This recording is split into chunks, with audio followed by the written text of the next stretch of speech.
Hello दोस्तों, house planner to channel में आप सब लोगों का स्वागत है। और मैं हूं आपका दोस्त आर्किटेक्ट महिपाल। मैं आज आप लोगों को बताने जा रहा हूं जिस प्लॉट की हमारे पास साइज है 60 फीट चौड़ाई है और 35 फीट हमारे पास प्लॉट की लंबाई है। ईस्ट फेस है, पूर्व दिशा की तरफ इसका मुख है। बाकी तीनों साइड अदर प्रॉपर्टी है, किन्हीं और का भूखंड है। और ये जो हमारा प्लान है वो दो भाइयों के लिए है, मतलब इसके अंदर दो मकान हमने प्लान तैयार किया है। तो चलिए दोस्तों इसकी शुरुआत करते हैं। तो सबसे पहले देखिए दोस्तों, अगर बात करते हैं हमारी प्लॉट की चौड़ाई की, जो कि हमारी यहाँ से लेके यहाँ तक है, वो हमारे पास है 60 फीट। 60 फीट हमारे पास प्लॉट की चौड़ाई है। और अगर बात करते हैं हमारी प्लॉट की लंबाई की, जो कि हमारी यहाँ से लेके यहाँ तक है, वो हमारे पास है 35 फीट है। 35 फीट हमारे पास प्लॉट की लंबाई है। तो 60 × 35 हमारे पास टोटल प्लॉट का एरिया हो जाएगा। और ईस्ट फेस है, पूर्व दिशा की तरफ इसका मुख है। बाकी तीनों साइड अदर प्रॉपर्टी है, किन्हीं और का भूखंड है।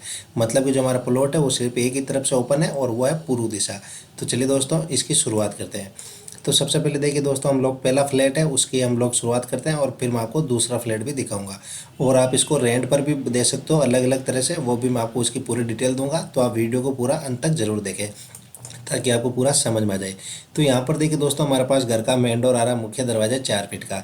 इस मेन डोर को हम जैसे ही खोलते हैं तो पहुँचते हैं ड्राइंग एरिया के अंदर। ये हमारा ड्राइंग एरिया जिसकी हमारे पास साइज होती है 11 फीट 7 इंच बाई 15 फीट है। 11 फीट 7 इंच यहाँ से लेके यहाँ तक और 15 फीट यहाँ से लेके यहाँ तक, ये हमारा ड्राइंग एरिया जिसकी 4 फीट की विंडो हमारी सामने निकल रही है। तो जैसे आपका मेन डोर खुलेगा तो यहाँ पर आपके आराम से आप कितने भी सोफे वगैरह बड़े लगा सकते हो। और ड्राइंग एरिया के इस तरफ आते हैं तो यहाँ पर देखिए दोस्तों, ये हमारे पास आ रहा है डाइनिंग और लिविंग एरिया जिसकी हमारे पास साइज है 10 feet by 17 feet 2 inch. 10 feet यहाँ से लेके यहाँ तक और 17 फीट 2 इंच यहाँ से लेके यहाँ तक, ये हमारा डाइनिंग और लिविंग एरिया। यहाँ पर आपकी डाइनिंग टेबल लग जाएगी। और डाइनिंग एरिया के इस तरफ आते हैं तो यहाँ पर देखिए 3.5 फीट का दरवाजा, ये हमारा किचन आ रहा है जिसकी हमारे पास साइज है 10 फीट बाई 11 फीट। 10 फीट यहाँ से लेके यहाँ तक और 11 फीट यहाँ से लेके यहाँ तक, ये हमारा किचन हो गया जिसकी 4 फीट की विंडो हमारी सामने निकल रही है।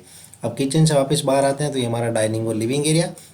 और अब यहाँ पर देखिए 3.5 फीट का दरवाजा और ये हमारा घर का पहला बेडरूम आ रहा है जिसकी हमारे पास साइज है 11 फीट बाई 12 फीट है।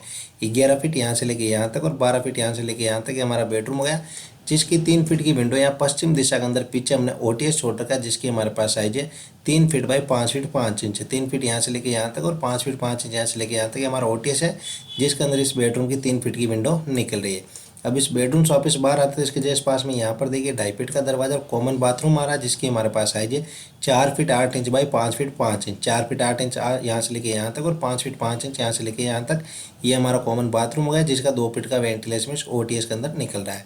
कॉमन बाथरूम से वापस बाहर आते इसके जस्ट पास में यहाँ पर देखिए 3.5 फीट का दरवाजा और ये हमारा दूसरा बेडरूम आ रहा है जिसकी हमारे पास साइज है 11 फीट बाई 12 फीट।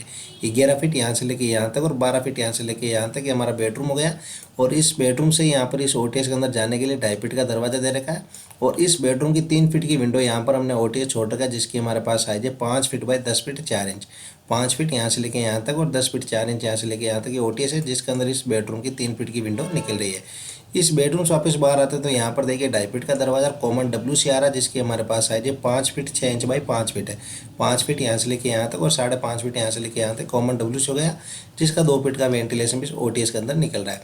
मैं आपको वापस दिखा देता हूँ एक बार। ये घर का मेन डोर है, यहाँ पर 4 फीट की विंडो निकल रही है। ये हमारा ड्राइंग एरिया, यहाँ पर किचन हो गया। और थोड़ा सा आगे चलते हैं तो ये डाइनिंग एरिया, यहाँ पर कॉमन WC को bedroom, common bathroom, bedroom, OTS और यहाँ पर ये ओटीएस हो गया। अब चलते हैं वापस दूसरे फ्लैट के अंदर। तो इस मेन डोर से वापस बाहर आते हैं तो इस तरफ चलते हैं। स्टेयरकेस के बारे में आपको बाद में डिटेल देता हूँ। तो यहाँ पर देखिए दोस्तों, हमारे पास दूसरा घर का मेन डोर आ रहा है, मुख्य दरवाजा 4 फीट का। इस मेन डोर को हम जैसे ही खोलते हैं तो हम पहुँचते हैं ड्राइंग एरिया के अंदर जिसकी हमारे पास है 11 फीट 7 इंच बाई 15 फीट है। और इस ड्राइंग एरिया की 4 फीट की विंडो हमारे सामने निकल रही है। ड्राइंग एरिया से आगे आते हैं तो यहाँ पर ये डाइनिंग और लिविंग एरिया जिसकी हमारे पास साइज हो गई 10 feet by 17 feet 2 inch. 10 feet यहाँ से लेके यहाँ तक और 17 फीट 2 इंच यहाँ से लेके यहाँ तक, ये हमारा डाइनिंग और लिविंग एरिया हुआ। डाइनिंग और लिविंग एरिया इस तरफ आते हैं तो 3.5 फीट का दरवाजा और ये हमारा किचन जिसकी हमारे पास साइज हो गई 11 फीट बाई 10 फीट। 10 फीट यहाँ से लेके यहाँ तक और 11 फीट यहाँ से लेके यहाँ तक किचन हो गया जिसकी 4 फीट की विंडो हमारी सामने निकल रही है।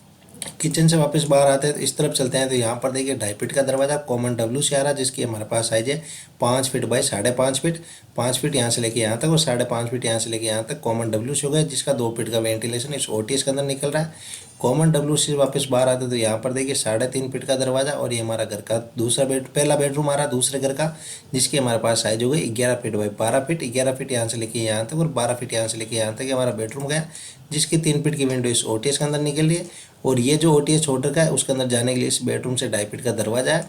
और इस अब बेडरूम से ऑफिस बाहर आते तो यहाँ पर देखिए 2.5 फीट का दरवाजा, कॉमन बाथरूम आ रहा है जिसकी हमारे पास साइज है 5 feet 5 inch by 4 feet 8 inch. इस कॉमन बाथरूम का 2 फीट का वेंटिलेशन पीस ओटीएस के अंदर निकल रहा है। कॉमन बाथरूम से ऑफिस बाहर आते तो यहाँ पर देखिए 3.5 फीट का दरवाजा और ये हमारा दूसरा बेडरूम आ रहा है जिसकी हमारे पास साइज है 11 फीट बाई 12 फीट। 11 फीट यहाँ से लेके यहाँ तक और 12 फीट यहाँ से लेके यहाँ तक हमारा बेडरूम गया जिसकी 3 फीट की विंडो पीस ओटीएस के अंदर निकल रही है। तो ये हमारा दूसरा घर हो गया। यहाँ पर main door, drawing area, kitchen, dining और living area, common WC, bedroom, common bathroom, bedroom, OTS. अब चलते हैं वापस इस बेड इस मकान से अगर हम बाहर आते हैं तो यहाँ पर देखिए दोस्तों दोनों मेन डोर के बीच में यहाँ पर हमारे पास एक 5 फीट का मेन गेट आ रहा है। इस मेन गेट को हम जैसे खोल देते हैं पहुँचते हैं स्टेयर केस के अंदर। यहाँ पर हमारा स्टेयर केस है, यहाँ से आप करेंगे और यहाँ पर डाउन हो जाएंगे। 3.5 फीट बाई 3.5 फीट का हमारे पास स्टेयर केस का लैंडिंग है। अब देखो पहली बात तो ये है कि अपना जो दोनों घर है वो दोनों सेपरेट है बट स्टेयर केस जो है वो कॉमन है। अब मान लो कि इसका आपको फर्स्ट फ्लोर या थर्ड फ्लोर बना के सेकंड फ्लोर आपको इसको रेंट पर भी देना है और आपको भी रहना है, ठीक है। तो आप मान लो ग्राउंड फ्लोर पर आप रह रहे हो, फर्स्ट फ्लोर या सेकंड फ्लोर आपको रेंट पर देना है, तो उनके लिए ये जो दोनों मेन डोर है ये हो जाएंगे बंद और दोनों अपने अपने एरिया के अंदर अपना अपना फ्लैट बनाकर दे सकते हैं किराए ऊपर। कोई अपना उसमें नहीं है, ठीक है। तो यहाँ पर जो है ना ये जो दीवार है यहाँ पर उन दोनों फ्लैट के ऊपर जो फर्स्ट फ्लोर या सेकंड फ्लोर बनेंगे उनके यहाँ पर ये मेन डोर खुल जाएंगे और ये जो मेन डोर है ये बंद हो जाएंगे, ठीक है। तो यहाँ से जो स्टेयरकेस के माध्यम से यहाँ से आप करेंगे, यहाँ पर डाउन हो गए तो इस दरवाजे को जो खोलेंगे वो इस घर के अंदर चले जाएंगे और यहाँ पर जो दरवाजा होगा इसको जो खोलेंगे वो इस घर के अंदर हो जाएंगे, चले जाएंगे। तो चलिए मैं आपको इसको वापस एक साथ दिखा देता हूँ। तो ये देखिए दोस्तों ये हमारा फ्लैट का सिस्टम है। यहाँ पर मेन गेट है, स्टेयरकेस है, ठीक है। ये घर का main door, drawing area, kitchen, dining और living area, bedroom, OTS, common bathroom, bedroom, common WC, यहाँ पर बीच में ओटीएस। और दूसरे घर का ये main door, drawing room, kitchen, dining और living area, bedroom, common bathroom, OTS, bedroom, common WC और यहाँ पर ये कॉमन ओटीएस हो गया, ठीक है। तो चलिए मैं आपको इसको जूम करके दिखा देता हूँ ताकि आपको पूरा अच्छी तरह से समझ में आ जाए। तो अगर ये डिज़ाइन आपको अच्छी लगती है तो इस वीडियो अपने दोस्तों के बीच में ज़्यादा शेयर कीजिए और इस वीडियो को लाइक जरूर कीजिए। और अगर अभी तक हमारे चैनल को आपने सब्सक्राइब नहीं किया तो पहले सब्सक्राइब कर लीजिए और साथ में जो बेल आइकन आती है उसको भी प्रेस कर दीजिए। तो चलिए दोस्तों आज के लिए इतना ही, थैंक्स।